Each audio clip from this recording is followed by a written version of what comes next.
The following podcast contains spoilers and language that our mothers would prefer we did not use. Like, mate, did we watch a thing this week? Yeah, we did.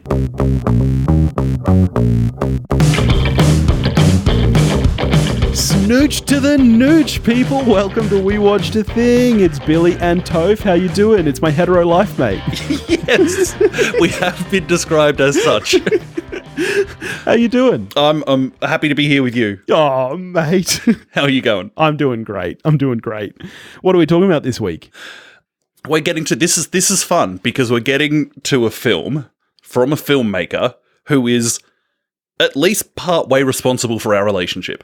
Yeah? Like when think so? When we met at work, there was two things that I think we first clicked on, and I was like, you know what? I like the work experience, kid. And it was Kevin Smith and Star Wars. Because, yeah, we're those people. We are those people. Yeah, I do. I remember when we went to a Kevin Smith concert together and you look out and it's just a sea of people who look like me. A lot of diversity. Yeah, nothing will make you feel less unique than going to a Kevin Smith show if you look like me. And by... you mean Kevin Smith? Basically, yeah. And you look out and everyone's dressed the same way. We all smell the same. The collective smell was something else. Yeah, anyone who wonders what Billy looks like, just Google Kevin Smith. Have a look at Silent Bob. And we both lost weight around the same time too, so... I mean, you look like a younger, more virile. Oh, thank you. Thanks. Although I'm going just about as bald on top. Jane Silent Bob is a 2019 American buddy comedy film written, directed, edited, and starring Kevin Smith. Follow-up to the 2001 comedy Jane Silent Bob Strike Back, and it's been described by Smith as literally the same fucking movie all over again.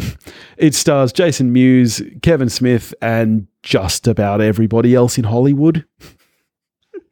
So this is long anticipated. Yes. How long's it been? I was going to say it's been a long time since Smith movies. It hasn't. It's been a long time since a Smith movie that anyone was excited about. It's been a long time since a View Askewniverse film. Clerks 2 was 2006, and unless I'm mistaken, that's a really long time ago. Well, that's now, fucking 14 years. So unless I'm mistaken, that is the last Jay and Silent Bob appearance, any of the View Askewniverse characters, because since then... Zack and Miri Make a Porno was after that, but none of these characters appeared in it. So, yeah, it's been a while. Things like what was the one with the space Nazis and sausages or something? I didn't see it. Is that wrong? No, you're pretty much on the right track. Yoga Hoses. Yoga Hoses. Yeah, his worst film arguably ever, and I don't think anybody will say any different to that. It was a bad movie. So I'll admit that going into this, I was like, this doesn't seem like a great idea. I don't know if we need this film. I was hopeful. I thought that this might be a return to form. I mean, he hasn't done a bad film in the Askewniverse. Like, even the first Jay and Silent Bob, where they struck back. I mean, is it a good film? No. It's fun. But it's a lot of fun. So I was hoping this would be where we were at. And then, scene one. Are we going to be trading on nostalgia? Fuck yes, we are. Yeah. Yes, we are. Yeah. As Smith said, we are just going to be doing the same thing, and is it going to be fun and enjoyable? Doesn't seem like it. I was going to say, we won't be doing the exact same thing, because you know what we won't be doing this time round? Laughing. Yeah. I have to say, I was really hopeful. I'm a huge Kevin Smith apologist, and every time he's brought up the idea of, I don't know if you know, but like Mallrats 2 was in the works for quite a while. Clerks 3 is on the cards and apparently is now back on the cards. Every time I hear something like that, a little bit of me goes, fuck yes, I'm in, I'm all in. I didn't laugh a lot in this movie. It just really, really fell flat for me. 30 seconds in, we get, I'm not even meant to be here today. And I wasn't like, haha, yeah, it's good to be back. I was like, yeah. Okay, we're back. Yeah. And most, like you said, like you didn't laugh. You didn't find it funny. Neither did I. To me, it was like watching someone do a Kevin Smith script, but they're bad. Yeah, well, that's the thing. The pithiness was gone. Kevin Smith is known, much like Tarantino, he's known for his dialogue. Like, he's barely a director, and he's not known as a director. He's known as a filmmaker, and that's because of his writing. That is all lost in this film because he's gotten so deep into the meta-ness of it all. The amount of times that a reboot is referenced, for example, and, the definition of a reboot just keeps coming up over and over again. And I feel like he's kind of missed the point because this isn't really a reboot. It's a rehash and not even a good one like Force Awakens was. Yeah. And there's fertile ground there. Oh, like definitely. You said, the whole meta thing of the amount of people just in the film complaining about the lack of original ideas and everything. And of course, that's quite intentional. Yeah. He's self-aware and smart enough to be like, yeah, that's the whole joke, is that we're complaining about exactly what this is. But the script just never lets that be in any way subtext. It's just characters ramming down your throat with the dialogue. Yeah, and that's the problem with the whole film. Not just the jokes, even what is supposed to be the emotional weight of the story, which is that Jay has a daughter now who, of course, is played by Kevin Smith's daughter, Harley Quinn, and they make the joke, he casts her and everything. There's a lot of meta-ness even. Kevin Smith is directing the reboot in the film, so let's all make Kevin Smith jokes. And some of that's fine. And I really like the fact that Kevin Smith is willing to write in jokes. Yeah. About how shit some of his films are. Yeah. That's great. He's aware of, what people think, and he kind of doesn't give a shit. And to that end, you have to give him credit. He still is just making exactly what he wants to make. You could look at this film and go, what a cash grab. He's just trying to cash in on James Silent Bob. He's not. He's just having fun and making what he wants to make. And so for that, I implore him. It's not a cash grab because it won't make any money. No. And I have to say, I actually like Harley Quinn Smith. I think that she's a pretty good actress, and I think that in the right roles, she could, have a bit of a career ahead of her. She has good scenes in this film. Yeah. She genuinely does. But the problem is that, as you say, there's no real subtext, and even what is supposed to be the emotional weight of this film is so unsubtle, and it's so... it's based on Smith's relationship with his daughter and stuff, and that's cool. Write what you know. That's the first lesson of filmmaking, but there's no subtlety here at all. And it's just, everything is so spelled out loud in a monologue by Ben Affleck at the end that it's like, I'm not laughing, I'm not thinking, and I need to be doing at least one of those things in a film. I mentioned right there, I think that Smith has, Junior Smith, that is, has some good scenes in the film. Unfortunately, and that's meant to be where the real emotional weight is. Unfortunately, those scenes rely on her bouncing off Jason Mewes, who, Jason Mewes does his thing as Jay, and many of us in the 90s loved it. But don't ask the guy to, actually emote. Yeah. Come on. Know your limits. Yeah. Yeah. I'm not blaming Mewes for it. I think he's shit in those scenes. But I'm not blaming him for it. No, Kevin Smith knows what he's capable of, and he wrote it. To be honest, Kevin Smith is a far better actor. He would have been better off giving himself the emotional weight, even as a mute character. And that might have been more interesting to kind of emote while mute. But, yeah. I thought he was even worse as Silent Bob in this than in previous films. Well, he can't be silent anymore. He's not used to it, mate. He spends his whole life talking. And, the film should be 3 minutes shorter than it is, because... the absurd amount of just the over-the-top ridiculous nature of people typing in fucking emojis onto phones in this movie drove me to distraction. Yeah, and I get the joke behind that. But it wasn't funny enough the first time. This is going to sound weird. I don't like the sound. It aggravated me. I hated it. It really... It was like nails on a chalkboard. Yeah, and it really took me out because... it's very loud. It's very I feel like if you were tapping on a phone screen that hard, you would break it. And again, that's probably meant to be part of the joke. But by the end of, 110 minutes, however long this film is, of that joke being played over and over and over again, it irritates. There's a scene, we recently spoke about a film by the director of the Austin Powers films. In this movie, there's when they're at the airport trying to get a flight to California, Hollywood, Florida. No, California. Oh, thanks, movie. There's a scene where they're talking to the sales rep there or whatever, and it's it really plays like one of those scenes in Austin Powers films where someone says one thing and it's meant to be like an innuendo, but they're meaning another thing, and dear God, it's tired. It's really tired. And it's not where Kevin Smith has traditionally got his humor from. No, yeah. It's like this new thing he's trying out, and it didn't work. Well, it's funny. Kevin Smith is known for his witty dialogue, but also obviously pop culture references. Now, this film, given the amount of cameos in it and the amount of kind of Hollywood, you would think it would be jam-packed with pop culture. There's none. There's actually none in the film. There's a lot of There's a Hemsworth. Kevin Smith references, but there's very few pop culture discussion, which is, I don't know, like maybe that's a choice, but it seems strange given that is kind of his thing. You know, like we have conversations about plumbing the Death Star in Clerks, and pretty much Clerks is one entire discussion about Star Wars. I don't know. I felt like there was a distinct lack of that in this film. It's quite bad. Props to previous Smith collaborator, Rosario Dawson. I liked her scene. Yeah. She like she's on screen for like 90 seconds, and that's 90 seconds of good energy. Yeah. I just want to say snaps to Dawson. Look, that's the thing. Most of the cameos, I think, are pretty good. The problem is that they're not written that well. You know I'm a huge Affleck fan. And yeah, Affleck actually has quite a long scene in this film. As far as cameos go, his is probably long enough that it dips out of cameo territory and into like small supporting role. And I loved that because I think he's incredible. I love that character of Holden. Unapologetically, Chasing Amy is my favorite film. I don't care if the modern narrative is that it's no good. It's not.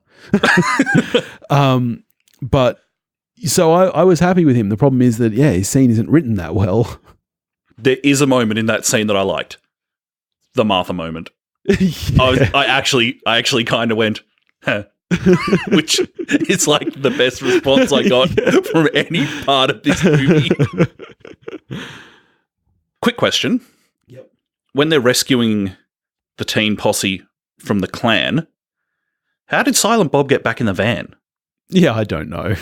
I don't know, mate. That's some unexplained shit. I stopped caring. He did some silent stuff. Okay. He's quiet, so he's sneaky. Okay. He tapped some emojis out. Explained. Is there any risk of Smith, if people don't like the film, that's fine. Fans of Kevin Smith aren't going to ditch Kevin Smith because they don't like the movie. Is there any danger of him alienating part of the fan base by just crapping on Comic-Con in this film? But I mean, the way they describe what the stand-in for Comic-Con is, you know, It used to be this thing that was cool, and now it's an absolute load of shit that's peopled by flogs. They're your flogs, Kevin. I think he can pull it off. I don't know. I don't think anyone takes anything he says seriously enough to think of it as a criticism. Well, because clearly in the film he has a sense he's fine dumping on himself. Yeah, exactly. As we said. But I think he's also asking other people to have that same sense of fun about themselves. Exactly. Yeah. And a lot of people don't. That's true. A lot of people don't. I think he'll be fine. Like these days, Kevin Smith's career is podcasting. He's barely recognizable as a filmmaker anymore. And I think... I mean, we chose podcasting over filmmaking. Well, yeah. Yeah, it's the Obviously. cool place to be. I think that's where most of his audience is these days, and I think most people are just, you know... But it's a different thing with podcasting because so much more of your personality comes out that you do feel a connection to the people you're listening to. So I think anyone who is a fan of him at this stage literally feels like they know him. So it's kind of like watching your kid present their college film that they put together. And, you know, you kind of feel a little bit like, oh, that's really fun, Kevin. Good job. Like, you had fun doing it. You got your buddies together and you got your little camera and you wrote your script. And you literally did. Get your friends together. Yeah, you had a good time and I'm really happy with you and you'll probably get a C- and that's great. And that's kind of what the audience is expected to feel. And to be honest, it's probably what the majority of the audience is going to feel. Like, even me to some extent. Is this film going to prevent you from watching further Kevin Smith films, now that you know that this is the quality of what he's putting out? If he did come back next year and say, yep, Clerks 3 is happening, the whole cast is back on board, we would go see it opening day. We do it for this. I'm I'm not convinced I would pay money at the cinema to watch Clerks 3 at this point. Really? Yeah. This film's that bad. And it's been that long since Smith did something. Like, I still have a warm spot in my heart for Kevin Smith films. But, like, at this point, this century, there's one that I genuinely enjoy. And this century's no longer that new. This century? Zack and Miri. You didn't like Clerks 2? No. Wow. Not particularly. Oh, I'm a big fan of Clerks 2. I actually feel like Kevin Smith was at the point where he was getting stronger in his filmmaking as he went. I think Clerks 2 is in a lot of ways a better film than Clerks 1. I think that Zack and Miri is one of his best films. And Red State, which you have not seen yet, is a tremendous film. It's really, really great. And he did an awesome thing stepping into horror. The problem with Kevin Smith is that he got too far inside of himself because he takes the critics too seriously. And when the critics didn't like Zack and Miri, he decided he was no good, which was when he made the decision to just have fun. And I think that has done horrible things for him because he doesn't try anymore. And because, as I said, his fan base now is from podcasting, he doesn't have to try with filmmaking. It's just something he does as a hobby. He's said he's retiring about 4 times. Yeah, that's true. He's spoken about he tried to pitch Mallrats 2 as a TV series that didn't get picked up. Like, he's just doing this now kind of because it's what he does. How about that Mallrat joke? Oh, the literal rats, mate. Literal rats. My expectations were not high going in, but they were above our dear Jason Lee having to say, no, I mean actual rats. Yeah. Fuck. Yeah. It's grim stuff. But I'll still go see what else Kevin Smith puts out. You know, I will. Wasn't good though, was it? It's not good. It's really not good. It's not good. I had the thought that maybe being a tired as fuck film, based on existing property is the entire point. It's meant to be a bad film. And so it's even more meta than we realized. And that's its genius. But really, I think it's just some shameful shit that has actively made my youth worse. See, I think I'm going to go back and rewatch Jay and Silent Bob Strike Back again because my wife keeps telling me that it's terrible. And I think she's just wrong because it might be terrible. But it's not. It is actually fun at the end of the day. You walk out of that film laughing. I also have to bring up the cameos in this film because, as we said, there's a lot of them. I don't think they're as strong as in Jay and Silent Bob Strike Back. They're not. In Strike Back, you had big names, big names. We didn't have, for example, the Will Ferrell of today pop up in this movie. Chris Rock. No. Yep. I mean, Hemsworth makes an appearance, and that is the biggest name by far. He's kind of it, and it's a very small... Yeah, it's like the trade-off for Damon being in Ragnarok. Yeah. It's like, all right, I did that thing for you. Now you need to be in Kevin Smith's new film. Yeah.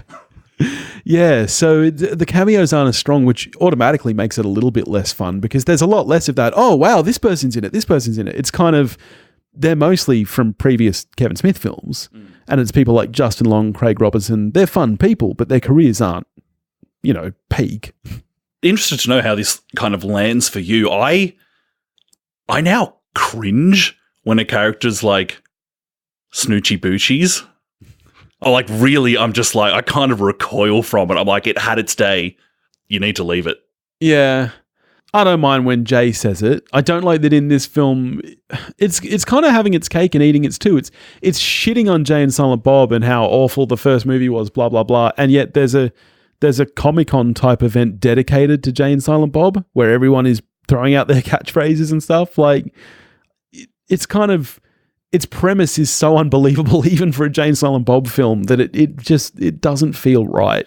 Well, there's people that want the Snyder Cut, as if watching that fucking film once wasn't enough. People want to watch it twice. Look, and the truth is, we've had this discussion. In my mind, the Snyder Cut is definitely worse, and that's why they're not releasing it, because the hype is better than putting it out and being like, wow, yeah, this is still bad. Absolutely. Do you think it even exists? No, I don't think it exists. Not at all. There's probably a rough cut. Yeah. Because when Whedon came in, they probably showed him something. I'm sure there's a rough cut. It won't have effects or anything on it, though. Exactly. Yeah. It It'll be doesn't a work print. It doesn't exist. Yeah. Not in any way that you could call it A movie. a movie. Yeah. Which is basically the same as this. Because let's face it, this is barely a movie. Yeah. Like, it's not. It's more like a pantomime that you go and you watch your nephew in and you're like, oh, good job, Kevin. Yep. You know, you got your friends together. What little plot there is just goes off the rails once they hit not Comic-Con. Yeah. And Kevin Smith turns up as Kevin Smith. It's just like, what am I watching? Yeah. And then they even call out the fact that Silent Bob looks like Kevin Smith and Ha ha ha. let's use that in the plot. Yeah. Oh, God. I think we've said enough. Where's your score at? 8 out of 10. It's a triumph. 3 out of 10. It's bad. Yeah, I'm a 4, and mostly that's just because I guess I'm more of a Kevin Smith fan than you. But it's not good. I wouldn't recommend even to Kevin Smith fans. I wouldn't recommend the film. I wouldn't say go watch it. Yeah, you'll have a far better time just going and watching Mallrats. It's having an extremely limited release. We were, I guess you could say, quotations, lucky enough that Dendy, the wonderful people at Dendy, were showing this film. It's not being shown everywhere, and there's a reason for that. Wait for video on demand. Or not. Yeah, or not. That's fine too. Like I actually can't come up with any reason why I would say to someone, look, it's not good, but something. Yeah. Nothing. Yeah. Don't watch this film. It's just nothing there. Shit. All right. It's probably fortunate to get a 3 now that I'm thinking. But anyway. I reckon we've set it up. We've set up. So what are we getting to next week, buddy? Next week, we're on to a demand, this time not from a patron, but from a competition winner. Our dear Hendo from the Movie Journey podcast has asked us to watch Bad Genius. That's right. A Thai movie. Had you heard of it? I know nothing about Bad Genius other than it exists. Yep. Unless Hendo's tricked us and we're going to spend the next week searching for a film. He's like, yeah, there's this Thai film, Bad Genius. Yeah, I know nothing about it either. So I'm looking forward to it. I like expanding my horizons. I don't think I've ever seen a Thai film. As well as that, the Oscars are on Monday. So we'll be, doing a quick recap of that, about how shit it was, I guess. Probably bitching. Yeah. All right. In the meantime, if you want to get in touch with us, you can do that at wewatchedathing.com or wewatchedathing@gmail.com. You can find us on Facebook, Instagram, and Twitter, all under the handle @wewatchedathing. If you want to help support the show and make us watch something, get early access to episodes or bonus episodes, you can do that at patreon.com/wewatchedathing. And we'll catch you next week. Go watch a movie.